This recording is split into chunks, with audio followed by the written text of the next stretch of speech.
మరొకసారి మీకు అందరికి క్రీస్తు నామములో వందనాలు సమర్పిస్తున్నాను. కాబట్టి ఉదయం 2 సబ్జెక్టులు ఆలోచన చేశాం. దేవుని మహిమపరిచేటువంటి ఒక కార్యక్రమంలో లేదా దేవుని మహిమను కూర్చున్నటువంటి సంగతులను ఆలోచన చేస్తూ ఉన్నప్పుడు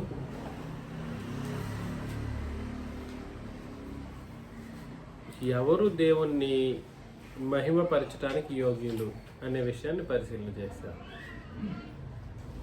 మొదటి దాంట్లో 2వ సబ్జెక్టులు ఏమైనా ఆలోచన చేశాము,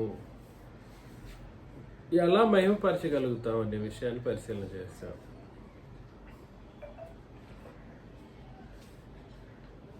మూడవ సంగతి, మహిమపరిచేటువంటి విషయంలో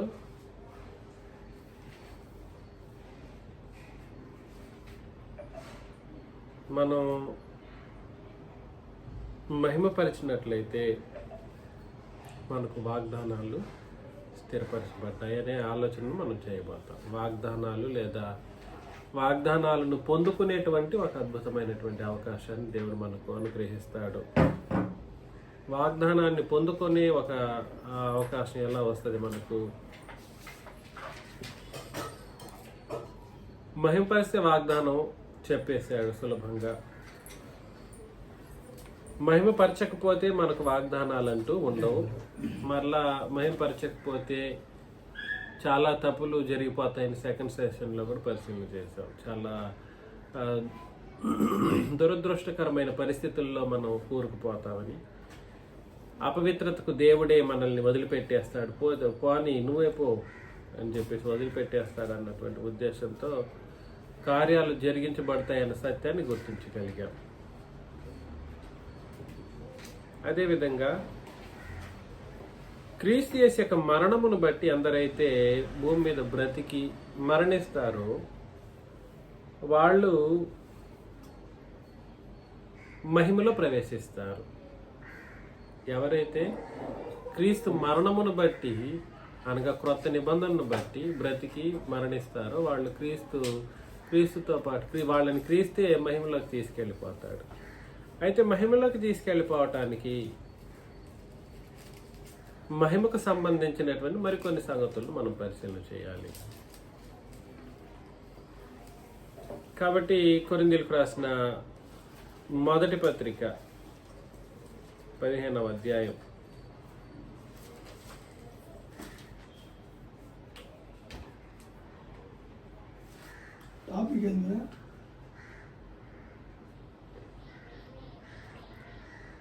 మహిమల ప్రవేశం.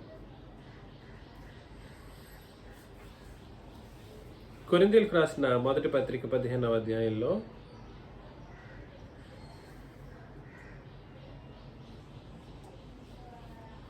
32 నుండి మనం చదివితే, మనుష్య రీతిగా నేను ఎఫెసులో మృగములతో పోరాడిన ఎడల నాకు లాభమేమి?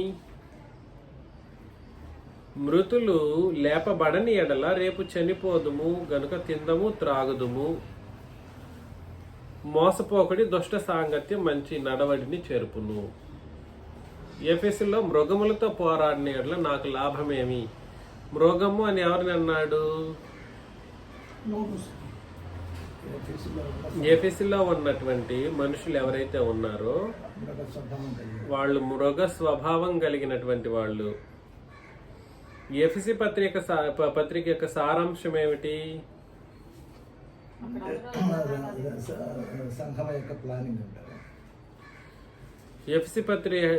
ఎఫెసీ పత్రిక యొక్క ఉద్దేశం ఏమిటి? What is the theme of the episodes?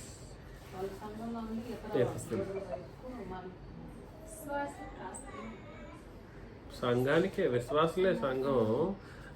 అది అన్ని పత్రికల యొక్క థీమే అలాగైతే. కానీ ఎఫెసీ పత్రికలో ఉన్నటువంటి థీమ్ మొదటి అధ్యాయం ఏం తెలియజేస్తుంది?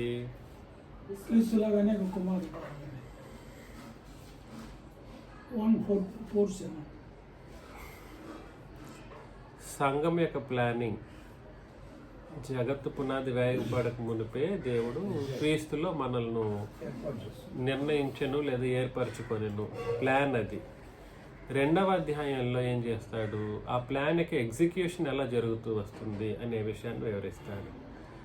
మూడవ అధ్యాయంలో ఆ ప్లాన్ యొక్క ఎగ్జిక్యూషన్తో పాటు దాని యొక్క పరివర్తనం ఎలా జరుగుతూ ఉంది అనే విషయాన్ని తెలియజేస్తాడు. మూడవ అధ్యాయం 11 నుంచి చదివితే పరలోకంలో ప్రధానులకు, అధికారులకు, భూలోకంలో ఉన్న అన్ని జనులకు క్రీస్తు యొక్క ఐశ్వర్యం అనేది సువార్త ద్వారా ప్రకటించబడేటువంటి ఒక కోణంలో ఉందన్నటువంటి సత్యాన్ని తెలియజేస్తూ వస్తాడు. 4వ అధ్యాయంలో ఆ సంఘము ఎలా అభివృద్ధి పొందాలి అంటే 4వ అధ్యాయంలో 13వ వచనంలో కొందరిని అపోస్తులను గాను, కొందరిని ప్రవక్తలను గాను, కొందరిని సువార్తికులు గాను. 5వ అధ్యాయంలో ఏమంటాడు, సంఘము అభివృద్ధి పొందడంతో పాటు ఎంతటి పరిశుద్ధతను కలిగి ఉండాలి అనే విషయాన్ని మాట్లాడుతూ వస్తాడు. అపవిత్రత లేని సంఘంగా ఉండాలి అని. 6వ అధ్యాయంలో ఏం చెప్తాడు లాస్ట్కి, ఎఫెసీ పత్రిక 6వ అధ్యాయంలో సంఘము ఎలా ఉంటే అది పరలోకానికి వెళుతుందో చివరిగా చెబుతూ ముగిస్తాడనమాట. కాబట్టి ఎఫెసీ పత్రిక ఈ 6 అధ్యాయాల్లో కూడా సరే చాలా కీలకమైనటువంటి సంఘ వివరణ, సంఘం అనేది ఇలాగే ఉండాలి, సంఘం అనేది ఇలా ప్లాన్ చేయబడింది, 2వ అధ్యాయంలో సంఘం అనేది ఇలా ఎగ్జిక్యూట్ చేయబడింది, లేదనంటే ప్రీ ఎగ్జిక్యూషన్ అన్నమాట. అంటే 2వ అధ్యాయంలో ఏం మాట్లాడతాడంటే ఈ సంఘం అనేది అన్ని జనుల్లో మర్మముగా ఉంచబడి క్రీస్తు మరణం ద్వారా పటాపంచులు చేయబడింది అన్నటువంటి సత్యాన్ని మాట్లాడేస్తాడు 7, 8, 9 వచనాలు చదివినప్పుడు. అదేవిధంగా ఎగ్జిక్యూషన్ 3వ అధ్యాయము, తర్వాత అభివృద్ధి 4వ అధ్యాయము, సంఘాభివృద్ధి 5వ అధ్యాయంలోనేమో సంఘ పరిశుద్ధత, 6వ అధ్యాయంలో ఏమో సంఘము పరలోకం. అద్భుతమైనటువంటి సంగతులను ఎఫెసీ పత్రిక వివరిస్తుంది. ఏదేమైనప్పటికీ కూడా సరే ఆలోచన చేసినప్పుడు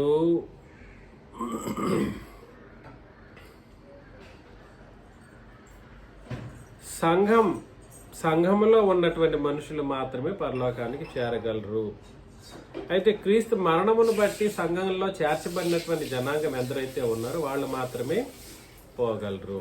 ఆ విషయాన్ని మాట్లాడుతూ మరలా ఇక్కడికి కొరింథీయులకు రాసిన 1వ పత్రికలోకి వచ్చేస్తే, ఎఫెసులో ఆ సంఘంలో ఉన్న వాళ్ళని కాకుండా సంఘంలో వీళ్ళు చేర్చబడుతూ ఉంటే వాళ్ళని అడ్డుకునే దానికి వచ్చినటువంటి మనుషులు ఎవరైతే ఉన్నారో వాళ్ళని మృగములతో పోరాడినట్లు అని అన్నాడు అనమాట. ఇక్కడ 32లో మనుష్య రీతిగా నేను ఎఫెసులో మృగములతో పోరాడినట్లు నాకు లాభమేమి, మృతులు లేపబడని ఎడల రేపు చనిపోదుము గనుక తిందము త్రాగుదమన్న ఆలోచన.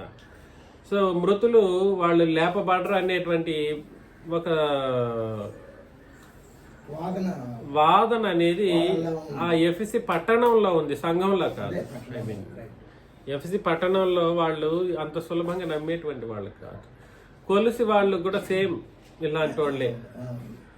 వీళ్ళైనా కొంచెం పర్లేదు. ఎఫెసీలో వాళ్ళు, కొలుసుల వాళ్ళు దేవుణ్ణి నమ్మని ప్రజలు.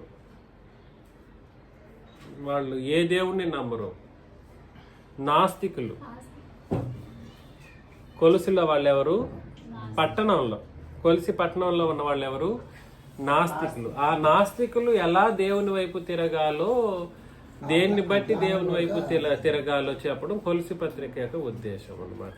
ఇది వీళ్ళు నాస్తికులు కాకపోయినప్పటికీ అంతే మృగత్వం కలిగినటువంటి మనుషులుగా ఉండడానికి కూడా వీలు లేనంత అజ్ఞానంతో కూరుకున్నటువంటి జనాంగం ఈ ఎఫెసీ పట్టణంలో ఉండేటువంటి వాళ్ళు.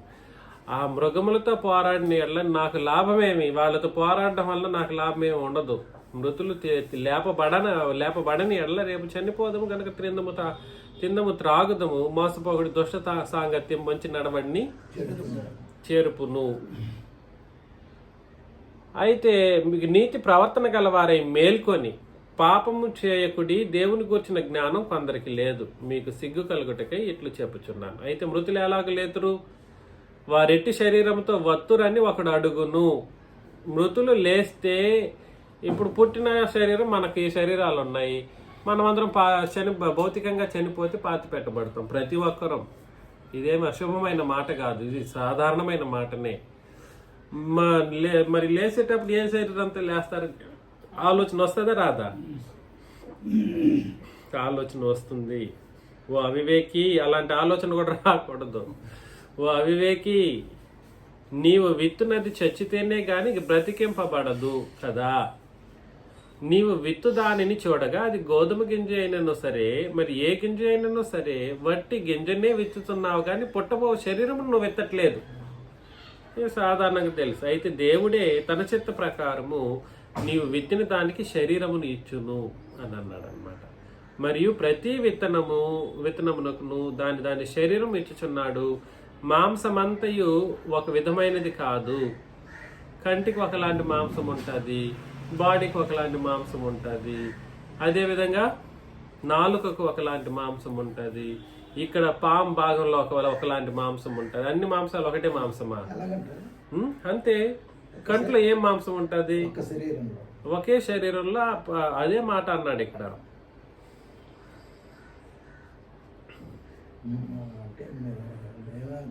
మాంసమంతయు ఒక విధమైనది కాదు.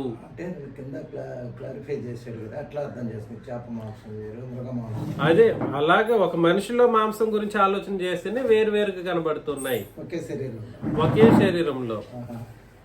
అదే విధంగా మనుష్య మాంసం వేరు. మాంసం అన్నంత మాత్రాన అన్ని మాంసాలు ఒకటి కావు, కరెక్టే. కానీ శరీరంలో ఉన్న భాగాల్లో కూడా సరే మాంసాలన్నీ ఒకటి కాదు. నాలుగు లాంటి మాంసం ఇంకెక్కడ ఉండదు శరీరంలో. దానికి శరీర భాగంలోనే అనేక మాంసపు ముద్దలు కనబడుతూ ఉంటాయి. కానీ మాంసం అంతా ఒక విధమైనది కాదు. ప్రతి విత్తనమునకు దాని శరీరాన్ని ఇచ్చేది దేవుడు. మనుష్య మాంసం వేరు, మృగం మాంసం వేరు, పక్షి మాంసం వేరు, చేప మాంసం వేరు. సూర్యుని మరియు ఆకాశ వస్తు రూపములు కలవు, భూ వస్తు రూపములు కలవు. ఆకాశ వస్తు రూపముల మహిమ వేరు, భూ వస్తు రూపముల మహిమ వేరు. సూర్యుని మహిమ వేరు, చంద్రుని మహిమ వేరు, నక్షత్రముల మహిమ వేరు. మహిమను బట్టి ఒక నక్షత్రమునకు మరొక నక్షత్రమునకును భేదము కలదు కదా అని అన్నాడు అనమాట. మృతుల పునరుత్థానము అలాగే శరీరం అక్షయమైనదిగా విత్తబడి అక్షయమైనదిగా, శరీరము క్షయమైనదిగా విత్తబడి అక్షయమైనదిగా లేపబడును. ఇచ్చేది ఎవరు? పాయింట్ అది. ఈ శరీరాన్ని తీసుకెళ్లి పాత పెట్టేస్తాడు. నా ప్రభువు వచ్చినప్పుడు ఈ శరీరం లేపుతాడు. లేపినప్పుడు లేపేది ఎవరు? ప్రభువు లేదా దేవుడు. ఇస్తున్నప్పుడు ఆ శరీరాన్ని ఈ శరీరంతో లేవను నేను, అక్షయమైనటువంటి శరీరంతో లేస్తాను. అది ఎలా ఉంటుందో నేను చెప్పలేను, మనం చెప్పలేము. కానీ శరీర రూపం అనేది ఉంటుంది, శరీరం అనేది ఉంటుంది. ఆత్మ ఉండదని కాదు. ఆత్మని వెళ్ళి నరకంలో పడవేసే పరిస్థితుల్లో ఉన్నట్లుగా చెప్తూ ఉంటారు, కానీ ఆత్మ కాదు.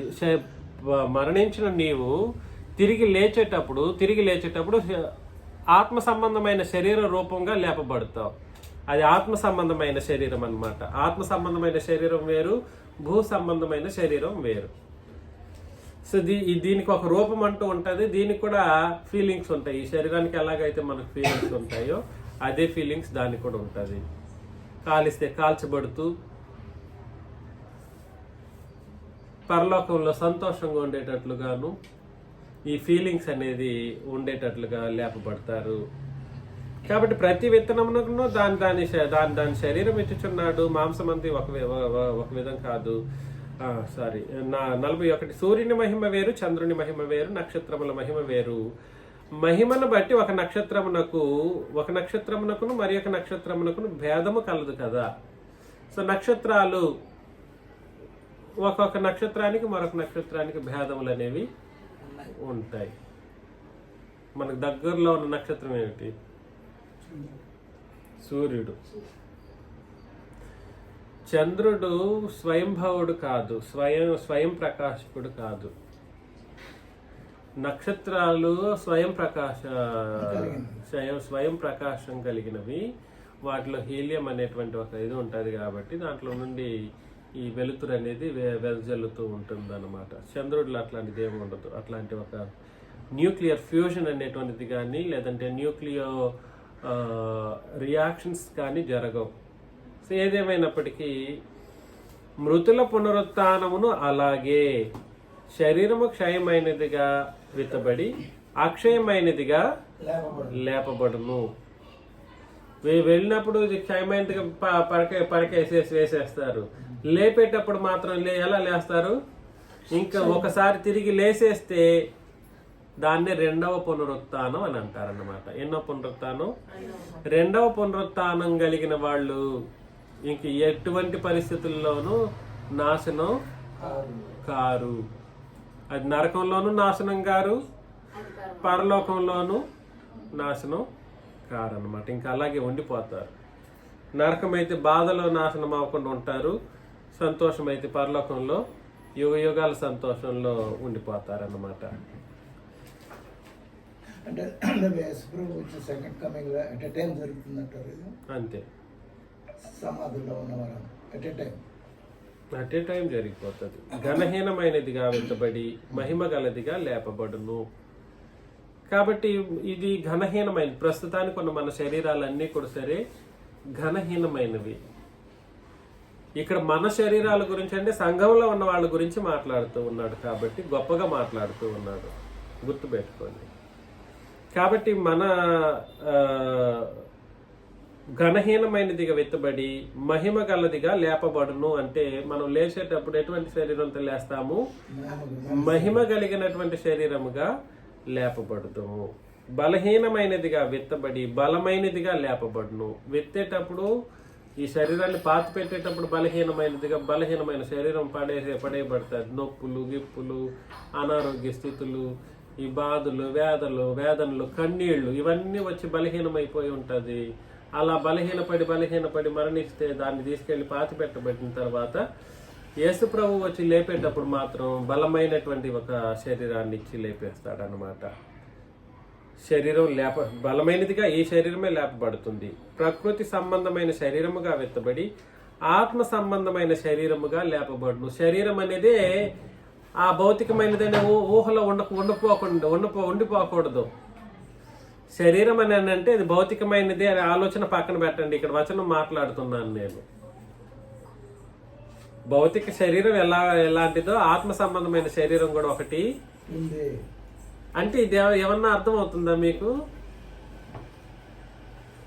భౌతిక శరీరము, ఆత్మ సంబంధమైన శరీరం అనేది భౌతికమైనది. మరి ఇంకో ఆత్మ సంబంధమైనది ఎక్కడి నుండి వస్తుంది అని అనుకోకూడదు.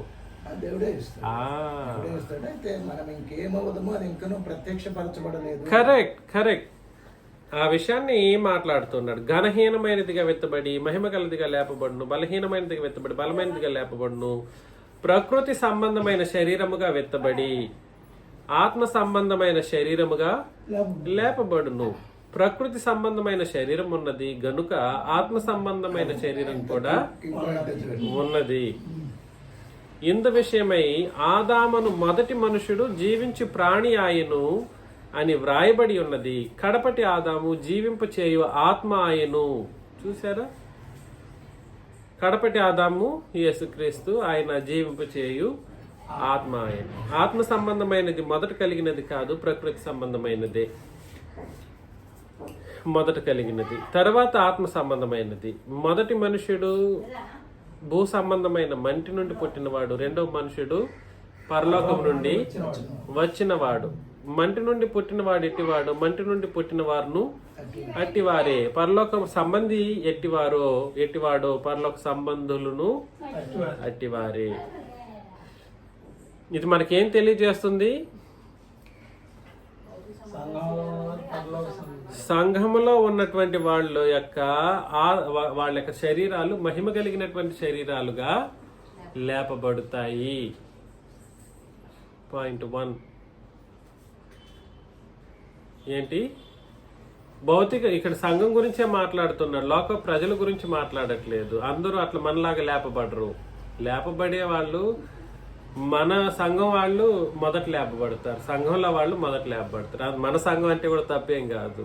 ప్రస్తుతానికి మనమే ప్రపంచం మొత్తానికి, ఈ సర్వ ప్రపంచానికి లేపబడబోయేటువంటి ఒకే ఒక ఏకైక సంఘం. కాబట్టి మనం లేపబడతాం. లేపబడినప్పుడు ఏం చేయబడతారు? కరెక్ట్. భౌతిక సంబంధమైనటువంటి, ప్రకృతి సంబంధమైనటువంటి ఈ శరీరాన్ని మనం పాతిపెట్టబడినప్పటికీ లేచేటప్పుడు ఎలాంటి శరీరంగా లేస్తాము? బలమైనది గాను, మహిమ కలిగిన దాన్ని గాను, ఆత్మ సంబంధమైన శరీరము గాను లేపబడతాం. దీనికంతటికి కారణం ఏమిటి? క్రీస్తు యేసు యొక్క మరణం. అందుకే ఆ విషయాన్ని వాళ్ళు, ఆ ఎఫెసీ మృగం లాంటి వాళ్ళు, మృగాలు ఏం చేసాయి? చనిపోయినోడు ఎవడు లేస్తాడు? ఇంతమంది చనిపోయాడు, గత 2-3 ఇప్పటి వరకు చనిపోయినోడు ఎవడు లేయలేదు. అట్లాంటి దాఖలాలు లేవు భూప్రపంచం పుట్టింది మొదలుకొని. ఏంటిది? భూప్రపంచం పుట్టింది మొదలుకొని మరణించిన వాడు, లేచిన వాళ్ళు ఎవరు లేరు. అయితే యేసు ప్రభు మరణించిన ఆయన లేచాడు అన్నటువంటి సత్యాన్ని నమ్మగలిగితే మాత్రం నువ్వు, నేను, ఎవరైతే ఆ నిబంధనను బట్టి, క్రొత్త నిబంధనను బట్టి, ఆయన మరణమును బట్టి, క్రొత్త నిబంధనను బట్టి నమ్మకం ఉంచి లేదా విశ్వాసం ఉంచి బాప్తిస్మం తీసుకుంటారు, మొదటి పునరుత్థానం పొందిన వాళ్ళుగా ఉంటారు. వాళ్ళు రెండో పునరుత్థానంలో ఎటువంటి శరీరాన్ని ధరిస్తారు? మహిమ కలిగినటువంటి శరీరాన్ని ధరిస్తారు. అర్థమవుతుంది కదా అండి? వీళ్ళు అక్కడనే కంటిన్యూగా చదివితే 49, మరియు మనం మంటి నుండి పుట్టిన వాని పోలికను ధరించిన ప్రకారం పరలోక సంబంధి పోలికయు ధరింతము. సహోదరులారా, నేను చెప్పుంది ఏమనగా, రక్త మాంసములు దేవుని రాజ్యమును స్వతంత్రించుకొన నేరవు, క్షయత అక్షయతను స్వతంత్రించుకొనదు అని అన్నాడు అన్నమాట. కాబట్టి రక్త మాంసములు కలిగినటువంటి ఈ శరీరం లేపబడదు. రక్త మాంసములు కలిగినటువంటి ఈ మనం పాతి పెట్టబడినప్పుడు ఎట్లాంటి శరీరం మనకు ఉండిందో ఆ శరీరంతో మనం లేపబడం. మరి దేంతో లేపబడతాం? ఆత్మ సంబంధమైన శరీరంతో లేపబడతాం. కాబట్టి దానికి ఆత్మ సంబంధమైన శరీరానికి ఏమి లేదు అని అంటే రక్త మాంసాలు లేవు, అదేవిధంగా నాశనం అనేది లేదు. క్షయత అక్షయతను స్వతంత్రించుకొనదు. కాబట్టి దేవుని రాజ్యాన్ని స్వతంత్రించుకోవడం అని అంటే ఇక్కడ ఏ దేవుని రాజ్యము? భూలోకంలో సంఘమనే దేవుని రాజ్యమా, లేదని అంటే దేవుడున్న పరలోకమే దేవుని రాజ్యంగా మాట్లాడుతున్నాడా? దేవుడుండే లేదా క్రీస్తుండే లేదా పరిశుద్ధాత్ముడుండే పరలోకాన్ని దేవుని రాజ్యంగా చెబుతూ ఉన్నాడు. ఇది సంఘం గురించి మాట్లాడట్లేదు. రక్త మాంసములు ఇప్పుడు మీరు ఇక్కడ దేవుని రాజ్యంలో మాతో పాటు కూర్చుంటున్నారంటే మీకు రక్త మాంసాలు ఉన్నాయి కదా. మరి దేవుని వాస్తవానికైతే రక్త మాంసములు దేవుని రాజ్యాన్ని ఏం చేయలేవు, స్వతంత్రించుకొన నేరవు, కుదరదు. ఈ దీంతోనే పరలోకం వెళ్ళిపోవడం అనేది కుదరదు. హనోకు గురించి కూడా చాలా మంది వాదిస్తూ ఉంటారు. దేవుడు హనోక్ని అలాగే కొనిపోయాడు, రక్త మాంసములతో తీసుకెళ్లిపోయాడు అన్నట్లుగా. అది వాస్తవానికి కాదు. అదే విధంగా ఇంకో ఎక్సెప్షనల్ కేసు ఏమిటి? ఏలియా ఏం చేయబడ్డాడు? అతను కూడా రక్త మాంసంతో వెళ్ళిపోయాడు అన్నట్లుగా అనుకున్నారు. కానీ అది సాధ్యమయ్యేటువంటి ఒక పరిస్థితి కాదు. ఎందుకంటే యేసు ప్రభు కూడా సరే మరణించి సమాజం 3వ రోజు తిరిగి లేచిన తర్వాత ఆయన ఆకాశంలో మధ్యంలోకి వెళ్ళిపోయిన తర్వాత ఆయన శరీరం కూడా మార్పు చెందినటువంటి శరీరంతో వెళ్ళిపోయాడు. ఎంతమంది క్రైస్తవ బోధకులు, 75% క్రైస్తవ బోధకులు యేసు ప్రభు లెగిసిన శరీరం 40 రోజులు భూమి మీద తిరుగుతూ వాళ్ళకి కనిపించిన ఆ శరీరమే మహిమ శరీరం అనుకుంటున్నారు. కాదు, మహిమ శరీరం అనేది పరలోకానికి వెళ్ళదగిన శరీరం. ఇప్పుడు మీరు చెప్తే అబ్సల్యూట్లీ రైట్. ఆయన ఆ మేఘం కొనుక్కోబడిన దేవుని మహిమలోనికి ఆయన వెళ్ళేటప్పుడు మార్పు చెందినటువంటి స్థితి. కాబట్టి ఏ ఒక్క నరుడు కూడా సరే పరలోకానికి వెళ్ళాలనుకున్నవాడు రక్తమాంసములతో వెళ్ళలేడు. ఆఖరికి రక్తమాంసములు కలిగిన యేసు ప్రభువుకే ఆ రూలు వర్తించి తీరుతుంది. అట్లాంటిది డిజిఎస్ దినకర్ లాంటి వాళ్ళు లేదా ఇతరత్ర మనుషులు నేను పరలోకానికి వెళ్ళి గుర్రం మీద స్వారీ చేసి వచ్చానని చెప్పి వాళ్ళని ఏమనాలి? పరలోకానికి గుర్రంలోనే వెళ్ళాడంట. గుర్రం మీద వెళ్ళి స్వారీ చేసుకొని దేవుడితో సంభాషించి వచ్చాడంట. దేవుడితో వీడు సంభాషించడం ఏమిటి, ఇంకేమైనా అలా చెప్పి సంపాదించడం ఏమిటో నాకు అర్థం కావట్లేదు. ఒక మాట చెప్పారు, హనోక్ని బిలీవర్స్ లిస్ట్ లో వేశాడు సార్. బిలీవర్స్ లిస్ట్ లో వేసాడు ఎబ్రి పత్రిక 11. ఆ శరీరంతోనే మరణం చూడకుండా ఎట్లా మరి మరణం చూడకుండా బ్రతుకున్నాడు ఎవరో అన్నారు కీర్తనలు. రక్త మాంసాలు దేవుని రాజు స్వతంత్రించుకున్నాం. ఇవన్నీ కూడాను క్రోడీకరించినప్పుడు మ్యాచ్ అవ్వాలి కదా, అన్ని మ్యాచ్ అవ్వాలి. మ్యాచ్ అయ్యే పరిస్థితుల్లో లేఖన భాగాలు ఉన్నాయి అన్న సత్యాన్ని మనం అందరం గుర్తించాలి. ఒకసారి అక్కడ కూడా వెళ్ళి చూద్దాం. హెబ్రీ పత్రికలో 11వ అధ్యాయం.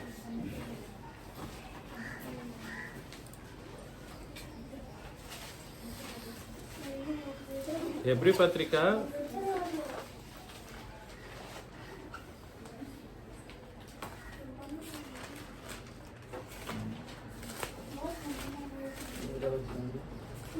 11వ అధ్యాయం 5వ వచనం నుండి నేను చదువుతున్నాను. విశ్వాసమును బట్టి హనోకు మరణమును చూడకుండానట్లు కొనిపోబడెను. అతడు కొనిపోబడక మునుపు దేవునికి ఇష్టడై ఉండెను అని సాక్ష్యం పొందెను. కాగా దేవుడు అతను కొనిపోయిన గనుక అతడు కనబడలేదు అని అన్నాడు. విశ్వాసం లేకుండా దేవునికి ఇష్టడై ఉండుట అసాధ్యం. దేవుని యొద్దకు వచ్చేవాడు ఆయన ఉన్నాడని, తను వెదకు వారికి ఫలము దయచేయవాడనియు నమ్మవలను కదా అని అన్నాడు అనమాట. కాబట్టి మరణము చూడకుండానట్లు లేపబడ్డాడు. మరణాన్ని అయితే చూడలేదు, చనిపోలేదు అన్నట్లుగా చెప్పాడు. మరణమును చూడకుండానట్లు లేపబడ్డాడు. కానీ వెళుతూ ఉన్నప్పుడు ఎటువంటి శరీరం ఉంటుంది? రక్త మాంసములతో వెళ్ళిపోయి ఉంటాడా? రక్త మాంసములతో అయితే వెళ్ళలేదు.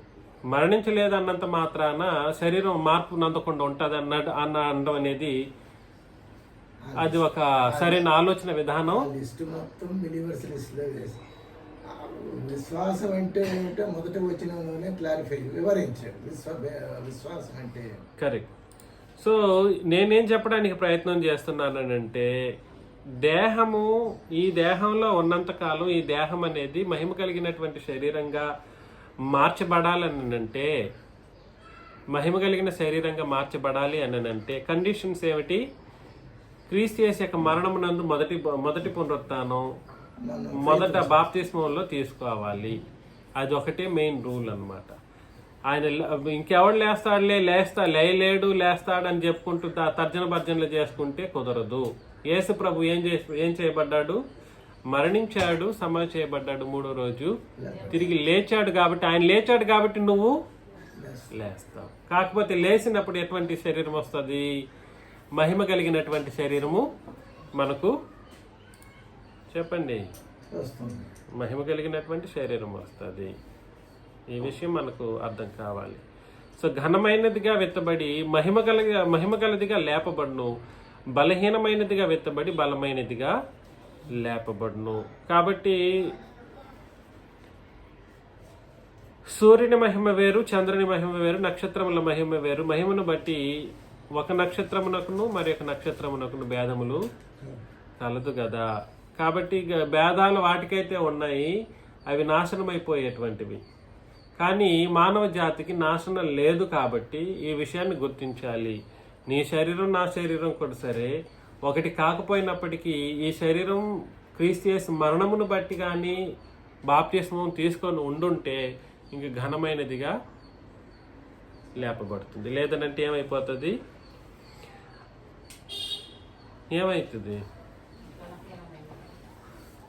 నరకంలో వెళ్ళి పడిపోతారన్నమాట. సంగతి అది. ఈ విషయాన్ని మనం గుర్తించాలి.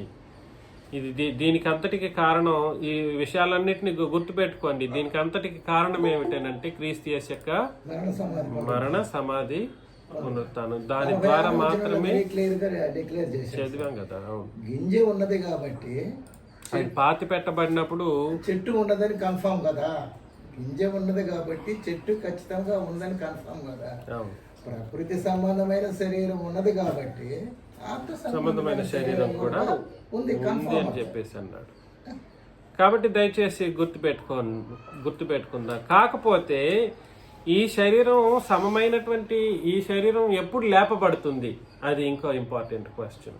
మనం క్రీస్తు యొక్క మరణాన్ని బట్టి బాప్తిస్మం తీసుకొని మహిమ కలిగినటువంటి శరీరాన్ని పొందడానికి స్థిరంగా ఉన్నామని అనుకుంటున్నాం.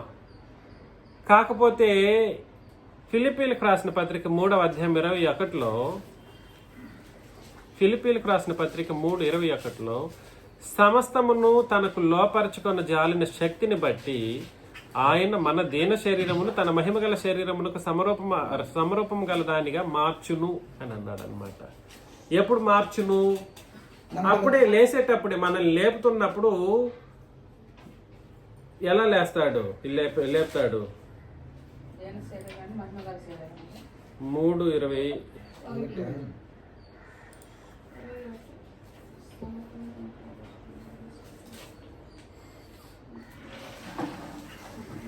18 నుండి కూడా చదివితే, అనేకులు క్రీస్తు శిలువకు శత్రువులుగా నడుచుకొంచున్నారు. వీరిని గూర్చి మీతో అనేక పర్యాయములు చెప్పి ఇప్పుడును ఏడ్చుచూ చెప్పుచున్నాను, నాశనమే వారి అంతం, వారి కడుపే వారి దేవుడు. వారు తాము సిగ్గుపడవలసిన సంగతులు యందు అతిశయపడుచున్నారు, భూ సంబంధమైన వాటి అందే మనసును ఉంచుచున్నారు. మన పౌరస్థితి పరలోకమందున్నది, అక్కడ నుండి ప్రభు అయిన యేసుక్రీస్తు అను రక్షకుని నిమిత్తం మనం ఏం చేస్తున్నాము? కనిపెట్టుచున్నాం. ఎక్కడి నుండి? ఇక్కడ నుండి కాదు. మన పౌరస్థితి పరలోకమునందున్నది, అక్కడ నుండి మన ప్రభుని యేసుక్రీస్తు అను రక్షకుని నిమిత్తం కనిపెట్టుకొంచున్నాం. అంటే అర్థం ఏమిటి? మనం ఎలాంటి దృక్పథంతో ఉన్నామనంటే, ఉండాలి భూమి మీద బ్రతకాలంటే, నేను ఇప్పుడు ఉంటున్నది సంఘంలో ఉన్నాను కాబట్టి ఎక్కడ ఉన్నాను? పరలోకంలో ఉన్నాను. కాబట్టి పరలోకంలో ఉన్నాను కాబట్టి పరలోకంలో నున్నట్లుగానే మనం ఏం చేయాలంటే యేసు ప్రభు యొక్క రాకడను ఎదురు చూడాలి. ఏమన్నా అర్థమైందా? అక్కడి నుండే మన ప్రభుని యేసుక్రీస్తు రాకడ నిమిత్తం కనిపెట్టుకొనుచు ఉండాలి. సమస్తమును తనకు లోపరుచుకొని జాలిన శక్తిని బట్టి ఆయన మన దీన శరీరమును తన మహిమగల శరీరమునకు సమరూపము గల దానిగా మార్చును. అలాగే మారుస్తాడు మహిమగల శరీరంగా మన శరీరాలను. ఆయన వచ్చినప్పుడు మనల్ని లేపుతాడు కదా, లేపినప్పుడు ఏం చేస్తాడనంటే తన శక్తిని బట్టి మార్చేస్తాడనమాట. ఈ దీన శరీరాన్ని, ఈ బలహీనమైన శరీరాన్ని, ఈ ఘనహీనమైనటువంటి శరీరాన్ని, ఈ పాడైపోయేటువంటి శరీరాన్ని ఎలా లేపుతాడు? మన దీన శరీరమును తన మహిమగల శరీరమునకు సమరూపమైనదిగా యేసు ప్రభు మారుస్తాడు. అలాగే దేవుడు మారుస్తాడని ఇంతకు ముందు చదివాం. యేసు ప్రభు మారుస్తాడు అనమాట. అంటే తండ్రి, కుమార, పరిశుద్ధాత్ముడు సమమైన రీతిలో మానవ జాతి యొక్క గమ్యస్థానానికి చేర్చే విషయంలో పనిచేస్తూ ఉంటారు. ఈ విషయంలో మనం వ్యత్యాసాలు కలిగి ఉండడానికి అవకాశమే లేదు. తారతమ్యాలు చూపించుకుంటూ ఏదో అబద్ధాలు సృష్టించాల్సినటువంటి అవసరం అంతకంటే ఉండకూడదు. రూల్ అది. కాబట్టి దయచేసి గుర్తించి గ్రహిద్దాం. కాబట్టి క్రీస్తు యొక్క శక్తి మనల్ని ఏం చేయగలుగుతుందని అంటే, మనం నిజముగా క్రీస్తు యొక్క మరణమును బట్టి మొదటి పునరుత్థానం లేదా బాప్తిస్మంలో కానీ తీసుకొని భూమి మీద బ్రతుకుతూ మనం జీవిస్తూ ఉంటే మన దీన శరీరాన్ని తన మహిమగల శరీరం, అంటే మన శరీరం కూడా ఎట్లాంటి శరీరంగా మారిపోతుంది? మహిమగల శరీరంగా ఎందుకంటే ఆయన శరీరం ఎటువంటి శరీరం? మహిమ కలిగినటువంటి శరీరం. మన శరీరం కూడా అంతే దీన శరీరం అయినప్పటికీ మహిమగల శరీరంగా మార్చేసి ఇంకా తీసుకెళ్ళిపోతాడు అన్నమాట. సో మహిమను కలిగి ఉండడం లేదా మహిమపరచిన వాళ్ళే మహిమను కలిగి ఉండగలరు. దేవుణ్ణి, క్రీస్తుని మహిమపరిచిన వాళ్ళు మాత్రమే వాళ్ళ యొక్క మహిమను పొందుకొని భూమి మీద బ్రతకగలరు, లేదంటే బ్రతకలేరు. ఈ విషయాన్ని మనం అర్థం చేసుకోవాలి. తిమోతికి రాసిన 2వ పత్రికలో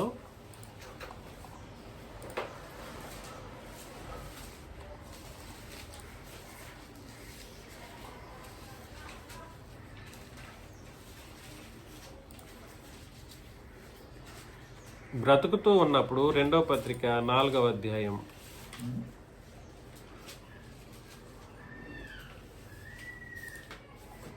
2వ పత్రిక 4వ అధ్యాయంలో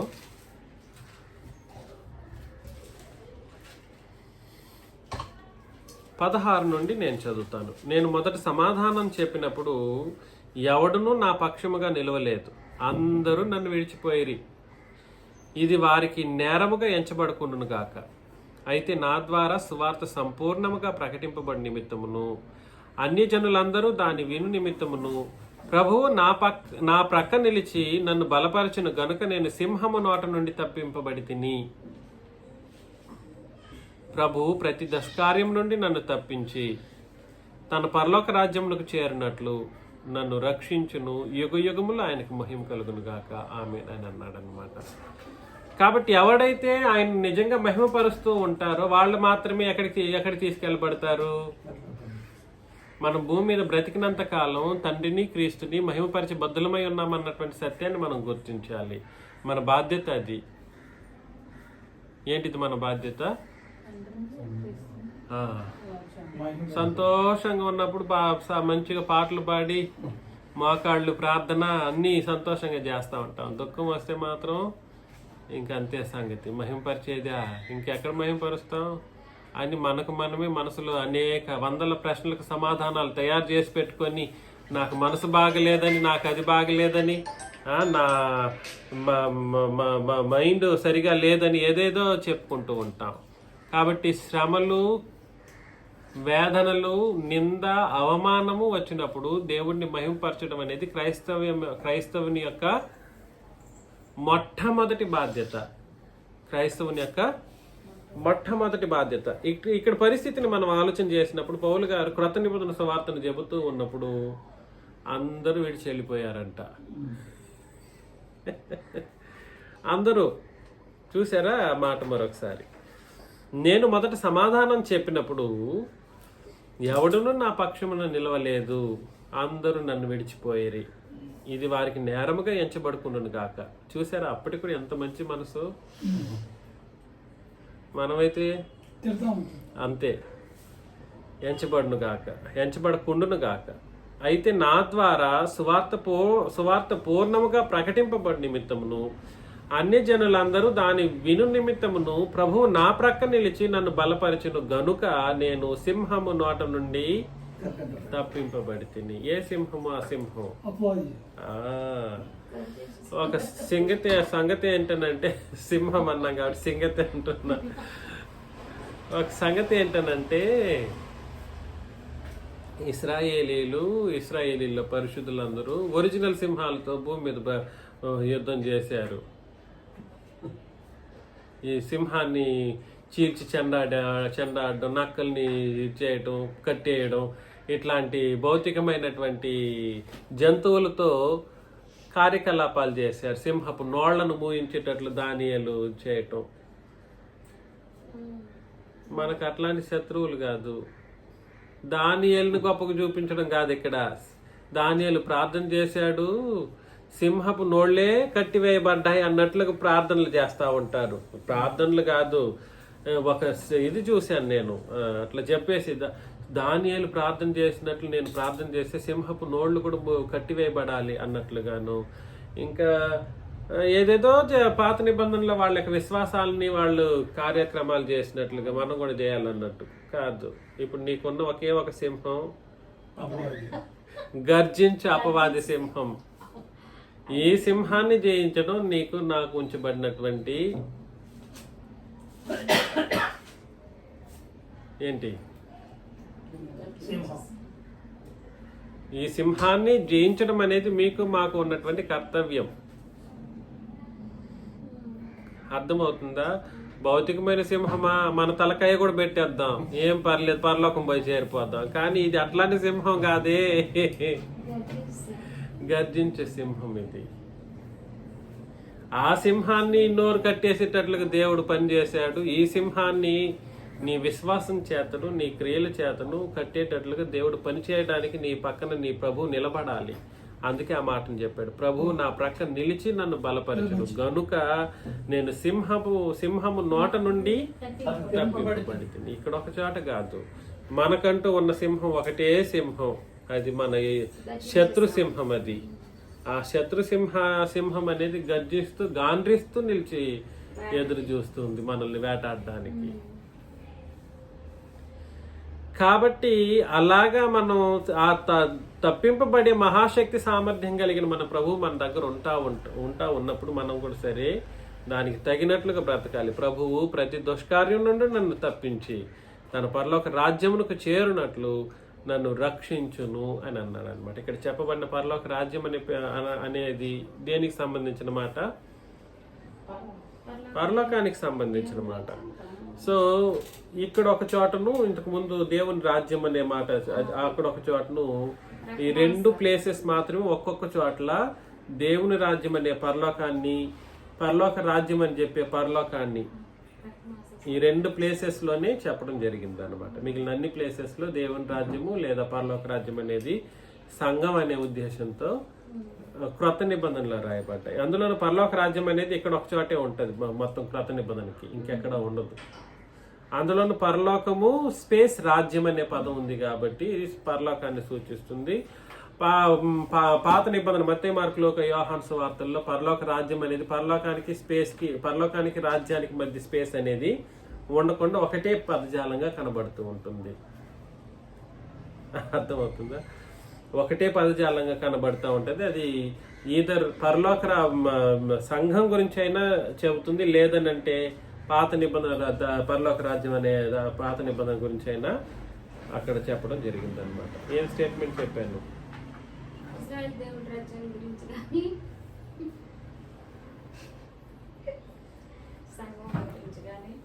కాబట్టి మనం అర్థం చేసుకొని గుర్తించవలసిన సంగతి ఏమిటనంటే, మహిమను ఆయన మహిమపరిచిన వాళ్ళు మాత్రమే ఎక్కడికి వెళ్ళగలరు. ఎలాగా? ఆయన వచ్చినప్పుడు తన మహత్తు కలిగినటువంటి శక్తి చేత మన దేన శరీరాన్ని ఏం చేస్తాడు? తన మహిమ గల శరీరమునకు ఆయన మహిమపరచకపోతే, కాబట్టి యేసు ప్రభుని ఆరాధన చేయకూడదని చెప్పే వాళ్ళకి పరిస్థితి ఏమవుతుంది? క్వశ్చన్. యేసు ప్రభువుని ఆరాధన చేయకూడదని ఆయన మహిమపరచడం కాదు కదా, ఆయన కించపరిచి ఆయన ప్రతినిత్యం అవమానపరుస్తూ మాట్లాడేటువంటి వాడి యొక్క పరిస్థితి ఏమవుతుంది? గుర్తుపెట్టుకోవాలి. ఏమవుతుంది? మాట్లాడకూడదు మీరు. కాబట్టి పరిస్థితి ఏమిటనంటే, వెళ్ళరు వీళ్ళు యేసు ప్రభువుని అవమానించేటట్లుగాను, యేసు ప్రభువుని మహిమపరచడం కాకుండా, మహిమపరచడమే ఉద్దేశంగా పెట్టుకోకుండా ఆయన్ని అవమానించే కోణంలో మాట్లాడే ప్రతి ఒక్కడు ఇంకా విడిచిపెట్టబడతాడు. ఎక్కడ విడిచిపెట్టబడతాడు? కరెక్ట్, నరకంలోనే విడిచిపెట్టబడతాడు. అందుకని ఆ ప్రభువే వస్తాడు. 1 పేతురు పత్రికలో 5వ అధ్యాయం 4ను కూడా మనం చదివినప్పుడు, 1 పేతురు పత్రిక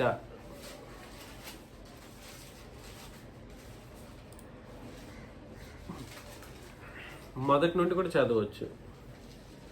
తోటి పెద్దను, క్రీస్తు శ్రమలను గూర్చిన సాక్షిని, బయలుపరచబడబో మహిమలో పాలివాడినైన నేను మీలోని పెద్దలను హెచ్చరించుచున్నాను. బయలుపరచబడబో మహిమలో పాలివాడినైన నేను మీలోని పెద్దలను హెచ్చరించుచున్నాను. బలిమి చేత కాక దేవుని చిత్త ప్రకారం ఇష్టపూర్వకముగాను, దుర్లాభాపేక్షతో కాక సిద్ధ మనస్సుతోను మీ మధ్యనున్న దేవుని మందను పై విచారణ చేయొచ్చు, దాన్ని కాయుడి. ఎలాగా? మీ మధ్యనున్న దేవుని మంద అని అన్నాడు. కాబట్టి సంఘాన్ని ఏం చేయాలి? పెద్దలు అనేవాళ్ళు పై విచారణ చేయొచ్చు, కాయాలి. పై విచారణ చేయాలి. ఏందమ్మా, ఎట్లా ఉంది పరిస్థితి? నీ ఆత్మీయ స్థితిగతులు ఏంటిది పరిస్థితి? ఆత్మ సంబంధమైనటువంటి విచారణ అనేది చేయాలి. సూపర్వైజ్. పరిస్థితులు సరిగా లేకపోతే సంఘ పెద్ద అనేటువంటి అతను, ఒకప్పుడు ఇతను కూడా అపోస్తలుడు అయినప్పటికీ సంఘ పెద్దగా ఉన్నాడు. పేతురు సంఘ పెద్దగా పిలువబడుతున్నాడు. మీలోని పెద్దలను హెచ్చరించుచున్నానని అంటున్నాడు. కాబట్టి పరిస్థితి ఏమిటంటే, దేవుని మందను పై విచారణ చేసి, ఎందుకనంటే బయలుపరచబడబో మహిమలో పాలువాడనైన నేను అని అంటున్నాడు అన్నమాట. మీకు అప్పగింపబడిన వారిపైన ప్రభువునైనట్టు ఉండక మందకు మాదిరులుగా ఉండుడి. అప్పగింపబడిన వారిపైన అంటే ఇక్కడ సంఘం, అగైన్ సంఘం గురించి మాట్లాడుతూ వాళ్ళ మీద ఎలా ఉండకూడదు, ప్రభువునైనట్టు ఉండక మందకు ఎలా ఉండాలి, మాదిరులుగా ఉండాలి. ప్రధాన కాపరి ప్రత్యక్షమైనప్పుడు మీరు వాడబారని మహిమ కిరీటమును పొందుదురు. కాబట్టి పరిస్థితి ఏమిటనంటే పై విచారణ అవసరమా, అవసరం లేదా? సూపర్వైజ్ చేయడం అనేది నా బాధ్యత. ఇప్పుడు సంఘానికి పెద్ద లేకపోతే ఇప్పుడు నేనే ప్రీచర్ని కాబట్టి నేనేం చేయాలి, సూపర్వైజ్ చేయాలి. ఏం తప్పు చెబితే తప్పులు ఉంటే తప్పును నేనేం చేయాలి, సరిదిద్దాల్సినటువంటి బాధ్యత నాకుంది ప్రీచర్గా. దాన్ని అపార్థం చేసుకున్నారు, నన్ను అడుగుతాడు, నన్నే అడుగుతాడు, నన్నే అపార్థం చేసుకొని ప్రశ్నిస్తున్నాడు అనేటువంటి మరొక ఏదో ఒక తప్పుడు ఆలోచన విధానంలో అపార్థం చేసుకుంటే మాత్రం ప్రధాన కాపరి అయిన ఆయన వచ్చినప్పుడు, ప్రత్యక్షమైనప్పుడు వాడబారిన మహిమ కిరీటాన్ని పొందుకుంటారా, పొందుకోరా? పొందుకోలేరు.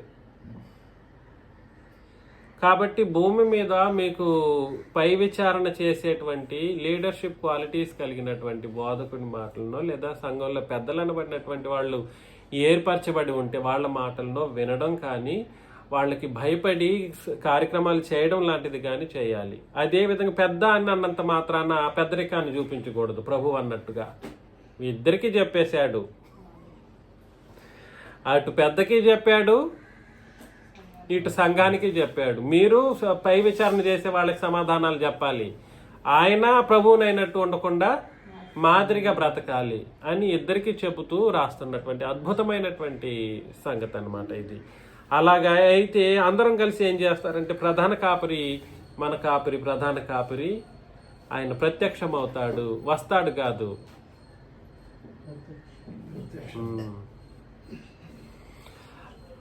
యేసు ప్రభు రాకడ అనేటువంటి మాట వాస్తవానికి రాకడ అనే పదం కాకుండా ప్రత్యక్షం అవ్వడం అనేటువంటి మరొక మాటను మనం ఎక్కువగా వాడాలి. గుర్తుపెట్టుకోండి.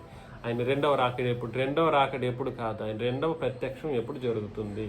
ఎందుకనంటే ఆయన ఎప్పుడైనా కూడా సరే ఆయన గురించి మాట్లాడుతూ ఉన్నప్పుడు ఆయన వచ్చినంత మాత్రం శరీర రీతిగా వచ్చారు, అది మొదటి రాకడ, శరీర రీతిగా వచ్చినందుకు. ఇప్పుడు శరీర రీతిగా రాడు. ఆయన రాబోయేది ఏ రూపంలో, దైవ రూపంలో రాబోతాడు. ఆయన రూపం మారిపోతుంది. శరీర రూపంగా వస్తాడు. ప్రత్యక్షం అవడం ఎవరు? నేను ప్రత్యక్షం అవుతానా? ఇక్కడుండి ఇమ్మీడియట్గా నేను అమెరికాలో ప్రత్యక్షమైతే అలాంటిది, అది దైవత్వానికి సంబంధించినటువంటి మాట. ప్రత్యక్షం అవడం అనేది దేనికి సంబంధించిన మాట?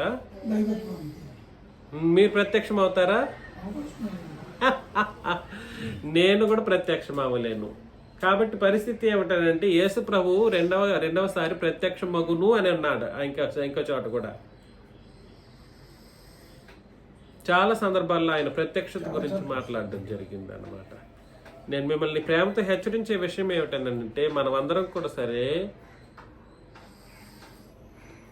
వాడబారిని మహిమ కిరీటాన్ని పొందుకోవడానికి సంఘంగానే సాధ్యం అవుతుంది తప్ప సంఘాన్ని విడిచిపెడితే కుదరదు.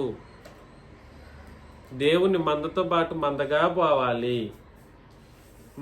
మందను మేపే పెద్ద లేదా మందను మేపే బోధకుడికి అతని యొక్క బోధలకి చెవి అగ్గాలి, అనుసరించిపోవాలి. వయసులో చిన్నవాడు కదా అని చులకన చేయకూడదు, చులకన ఆలోచనలు పెట్టుకోకూడదు. అలాంటి పరిస్థితుల్లో కార్యక్రమాలు జరిగిస్తే మాత్రం జీవ కిరీటము లేదా మహిమ కిరీటాన్ని ఏం చేస్తారు? యుగ యుగాలు పొందకుండానే వెళ్ళిపోతారన్నమాట. అర్థమవుతుంది కదండి? ఇది చాలా, అదే కదా మనందరి గోలు. ఎందుకు ఇక్కడికి వచ్చాం మనం? అక్కడికి పోవాలనేది ఉద్దేశంగా మనం అందరం ఇక్కడికి వచ్చాం. అక్కడికి పోలేకపోతే మాత్రం మనం ఎంత కష్టపడి ఏమైనా లాభం ఉంటుందా? ఏమి అసలు మొత్తానికే ఫెయిల్ అన్నమాట. ఎంత అలాగైతే భూమి మీదనైనా కొంచెం సంతోషంగా బ్రతికిపోవచ్చు, ఏదైనా సంపాదించుకొని ఏదైనా కొల్లగొట్టి తిండిపోతాడు. సంతోషంగా ఉండి చచ్చిపోవచ్చు. అదే అధ్యాయం చివరి వచనంలో 10వ వచనం, క్షమించండి, అదే 1 పేతురు 5:10లో తన నిత్య మహిమ క్రీస్తునందు మిమ్మల్ని పిలిచిన సర్వ కృపానిధి యగు దేవుడు కొంచెం కాలం మీరు శ్రమపడిన పిమ్మట తానే మిమ్మల్ని పూర్ణులుగా చేసి స్థిరపరిచి బలపరచును. కాబట్టి మహిమ ఎట్లాంటి మహిమ అది? వాడబారని ఇంతకు ముందు వాడబారని మహిమ అని చదివారు. ఇక్కడ ఏం చదివారు? నిత్య మహిమ. తన నిత్య మహిమకు క్రీస్తునందు మిమ్మల్ని పిలిచిన సర్వకృపానిధి యగు దేవుడు కొంచెం కాలము మీరు శ్రమ పడిన పిమ్మట తానే మిమ్మల్ని పూర్ణులుగా చేసి స్థిరపరిచి బలపరచును. కాబట్టి తండ్రిని దేవుడు యుగ యుగములకు ప్రభావం ఆయన కలుగును గాక ఆమెన్ అని అన్నాడు అనమాట. కాబట్టి నిత్య మహిమ మనం ఒకసారి పొందేసుకున్నాం అనుకోండి, అది అధిక మహిమగా పెరుగుతూ వస్తూ ఉంటుంది. సంఘంలో ఉంటే సంఘంలో ఏముంది? కృపా మహిమలు అనేవి అనే ఆశీర్వాదాలు ఉన్నాయి. ఈ ఆశీర్వాదాలు మనం పొందుకుంటూ మహిమ అధికమైనటువంటి మహిమగా మారుతూ వస్తూ చివరికి మన యొక్క జీవిత విధానంలో కొనసాగించే ప్రతి సందర్భంలోనూ మహిమలోనే మనం బ్రతికేస్తాం. కాబట్టి మన ప్రభువైన యేసుక్రీస్తు వచ్చి మనల్ని ఎటువంటి శరీరంతో లేపుతాడు? మహిమ శరీరంతో లేస్తాడు. కాబట్టి నిత్య మహిమలోకి మనము వెళ్ళిపోతాం. కాబట్టి నిత్య మహిమకు క్రీస్తు నందు మిమ్మల్ని పిలిచిన సర్వకృపానిధి దేవుడు కొంచెం కాలం మీరు శ్రమ పడిన పిమ్మట, ఆ కొంచెం కాలం ఎంత కాలము? మనం బ్రతికినంత కాలం శ్రమ తప్పదు, ఖచ్చితంగా కష్టపడాల్సిందే. దీన్నే కొంచెం కాలం అని అన్నాడు. ఆ కొంచెం కాలాన్ని ఇంకో చోట ఇంకో విధంగా చెప్పాడు. ఎంతకాలం అన్నాడు? కరెక్ట్. కొరింథీయులకు రాసిన మొదటి పత్రిక 14వ అధ్యాయము 18-19లో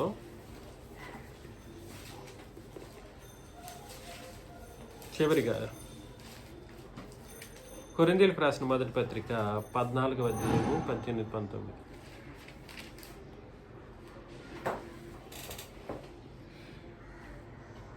చదువు. నేను మీ అందరికంటే ఎక్కువ భాషలతో మాట్లాడుతున్నాను. అదేనా? 2 కొరింథీ చదవండి. ఎందుకు తప్పులు చదువుతారు?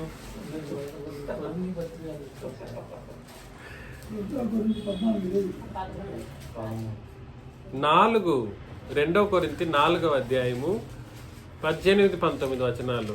తప్పులు చదవండి. మేము దృశ్యమైన వాటిని చూడక అదృశ్యమైన వాటిని నిదానించి చూస్తున్నాము కనుక క్షణమాత్రం ముందు మా చులకని శ్రమ ఎంతకాలము? శ్రమలు ఎంతకాలము? దేంతో పోలుస్తున్నప్పుడు? నిత్యమైన మహిమ భారమును మాకు కలుగు చేయుచున్నది. నిత్యమైన మహిమతో పోల్చుకుంటే ఈ భూమి మీద వచ్చే శ్రమలు క్షణం లెక్కలోకి కూడా కాదు. క్షణం అంటే ఏంటి? లెక్కలోకి కాకుండా ఇంకా లెక్కలోకి కూడా కాదంట. అంటే అర్థం ఏమిటంటే నువ్వు బ్రతికే 70 సంవత్సరాల జీవిత కాలము క్షణంతో పోల్చబడింది. దేంతో పోలిస్తే? పరలోకం యొక్క నిత్యమైన మహిమతో బ్రతికే నీ ఆ బ్రతుకు. మన వాళ్ళందరూ ఈ 70 సంవత్సరాల్లో బాగా బ్రతికామా? అందరి ముందు గౌరవంగా బ్రతికి చనిపోయామా? అందరు ఎవరు ఏదనుకుంటారు ఆ ప్రాకులాటలే ఉంటుంది. ఎవరు ఏదనుకుంటారు, ఎవరు ఎట్లా అసలు ఇతరుల గురించి ఆలోచన చేయడమే పక్కన పెట్టేస్తే తప్ప మనం నిజంగా ఈ పరిస్థితుల్లో మనం ఉండలేము. ఇతరుల గురించి పక్కన పెట్టండి. వాళ్ళు ఇతరుల గురించి ఆలోచన చేయాల్సిందంతా ఒకటే, వాళ్ళకి సువార్త చెప్పాలి. మన వైపు క్రొత్త నిబంధన వైపు నడిపించాలి. ఇది ఒకటే ఆలోచనతో ఉంటే మనం ఏం చేయాలంటే కార్యక్రమాలు చేయాలి. అవమానమా పడుదాం, నిందనా పడుదాం, చులకని శ్రమ అని అన్నాడు. శ్రమ కూడా ఎట్లాంటి శ్రమలంట? దేంతో పోలిస్తే? పరలోకంలో పొందుకోబోయే మహిమతో పోల్చుకుంటే అక్కడ సంతోషం ఉంటది. అక్కడ సంతోషంతో పోల్చుకుంటే నువ్వు ఇక్కడ భూమి మీద పొంది ఎంతటి శ్రమ అయినా ఎలా ఉంటుంది? చులకనిదిగా నాకు అక్కడ ఉందిగా, నా ప్రతి దానికి అలా ఆలోచన చేసుకుంటూ రావాలి. నువ్వు ఎంతటి క్లిష్టతరమైన పరిస్థితుల్లోనన్నా ఉండు, ఎంతటి అంటే తప్పించుకోలేనంత బాధ, వేదనలు, తీరని దుఃఖం ఉన్నా కూడా సరే, ఈ భూమి మీద బ్రతికితే అది పరలోకంతో పోల్చుకుంటే, నిత్యమైన మహిమ భారంతో పోల్చుకుంటే అది చులకనిది. చులకనిది అంటే అర్థం ఏమిటి? లెక్కలేనిది. ఏముంది ఇది, దాంతో పోల్చుకుంటే ఇది అక్కడ పొందబోయే సంతోషంతో ఇది ఇక్కడ పొందుకున్న అవమానం ఏమిది, ఏమి లెక్కలేదులే అన్నట్లుగా. అది కూడా దేంతో పోల్చబడ్డాడు? ఎంతకాలంతో పోల్చాడు? క్షణంతో పోల్చాడు. 70 కాదు, నువ్వు 100 సంవత్సరాలు బ్రతికిన క్షణమే. దేంతో పోల్చుకుంటే? కాబట్టి నిత్యమైన మహిమలో ప్రవేశం అనేది మనం పొందుకోవటానికి శ్రమలు ఖచ్చితంగా ఉంటాయి. అవసరమంటే అపవాది రెడీగా ఉన్నాడు. ఉంటాయి. అపవాది మనకు అవసరం కాకపోయినా వాడు సింహం కదా, ఆ శత్రు సింహం అనేది ఎదురు చూస్తూ ఉంటుంది ఎప్పుడు మృంగేయాలా అని. ఈ భౌతికమైన సింహాలతో యుద్ధం చేసింది ఇశ్రాయేలీయులు. మనం ఆ భౌతికమైన సింహంతో కాదు కదా, ఆత్మ సంబంధమైన అపవాది అనే సింహం. అయితే మన కొదమ సింహం వచ్చినప్పుడు మన ప్రభుని క్రీస్తు చేస్తూ అంతే సంగతి. గొర్రెపిల్లగా రాడు, ఇంకా ఆయన కొదమ సింహంగా వస్తాడు. వచ్చి ఆ సింహాన్నే మన చేత కాళ్ళతో తొక్కిస్తాడు. మన చేత కాళ్ళతో త్రొక్కించి ఓడించి మనల్ని నిత్య మహిమలోకి తీసుకెళ్ళిపోతాడు అనమాట. ఇంకా అంతే సంగతి. యుగ యుగాలు సంతోషంగా బ్రతికిపోతాం. కాబట్టి భూమి మీద బ్రతికే శ్రమలు నంబర్ 1 చులకనైనవి, 2 క్షణమాత్రం ఉండేటువంటివి. ఇప్పుడు క్షణం కాదు. ఈ 70 సంవత్సరాలు నువ్వు పొందుకున్న అన్ని శ్రమలు కూడా సరే క్షణమే. 70 సంవత్సరాల కాలమే క్షణం. అలా ఆలోచన చేసి మనం అందరం క్రీస్తును తండ్రిని మహిమపరుస్తూ, క్రీస్తు యొక్కయు తండ్రి యొక్కయు పరిశుద్ధాత్మ యొక్కయు మహిమను మనం పొందుకుంటూ భూమి మీద బ్రతికి పరలోకానికి పోయి నిత్య మహిమలో యుగయుగాలు బ్రతకాలని, అందులో భాగంగా వచ్చే శ్రమలను భూమి మీద మనం చులకనగా చూసి తర్వాత క్షణమాత్రం ఉంటుంది. క్షణమాత్రమే ఈ 70 సంవత్సరాలు గుర్తించి పరలోకానికి సిద్ధం అవ్వాలని మిమ్మల్ని అందరినీ హెచ్చరిస్తూ ముగిస్తున్నాను. మీకు అందరికీ క్రీస్తు నామములో వందనాలు.